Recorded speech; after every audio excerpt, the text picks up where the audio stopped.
সফলতার কোনো শর্টকাট হয় না, হয় অনেক কাঠখড় পুড়িয়ে জীবন যুদ্ধের প্রতিটি অধ্যায়ে নিজেকে প্রমাণ করে করে একটু একটু করে আপনি সফল হবেন, একটু একটু করে আগাবেন। ইটস এ জার্নি, এটা কোনো ডেস্টিনেশন নয়।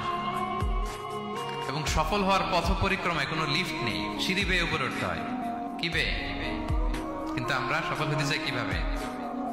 ডাইরেক্ট 100 তলায় তো আমি সফল, উপরে সবার উপরে আমি, এইভাবে চাই সফলতাটা। সবার উপরে উঠে যাব, গোল্ড মেডেল গলায় পরাই দিবে, আমরা সাকসেসফুল না। সফলতার রাস্তায় কোনো লিফট থাকে না। কি দিয়ে উঠতে হয়? সিঁড়ি বেয়ে ঘাম জড়িয়ে উঠতে হয়। দেখেন, শুধু আলোর মুখ দেখার জন্য মায়ের পেটে আমাদের কত সময় লাগছে বলেন তো?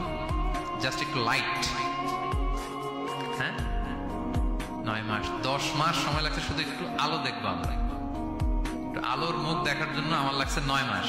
আর এখানে আমরা শর্টকাট খুঁজি, খালি কি খুঁজি? সফলতার কোনো শর্টকাট নেই। অল্প এফোর্টে যারা সফল হতে চায় এরা কোনোদিন সফল হয় না।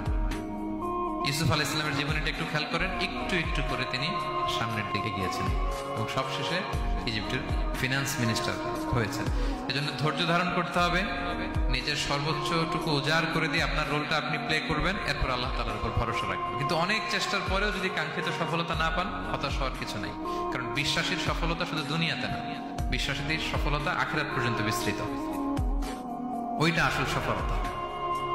ফামান যুহজিহা আনিন নারি ওয়া উদখিলাল জান্নাতা ফাকাদ ফাজ।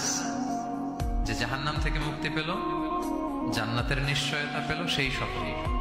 আমরা যেন সেই সফলতার জন্য অপেক্ষা করি, আমরা যেন দুনিয়া আখিরাত উভয় জাহানে সফল হতে পারি। আল্লাহ তাআলা আমাদের সবাইকে কথাগুলো বোঝার ও আমল করার তৌফিক দান করুন। হাযা মা ইনদি ওয়াল ইলমু ইনদাল্লাহ আলাইহি তাওয়াক্কালতু ওয়া ইলাইহি উনীব। ওয়াসসালামু আলাইকুম ওয়া রাহমাতুল্লাহি তাআলা ওয়া বারাকাতুহু।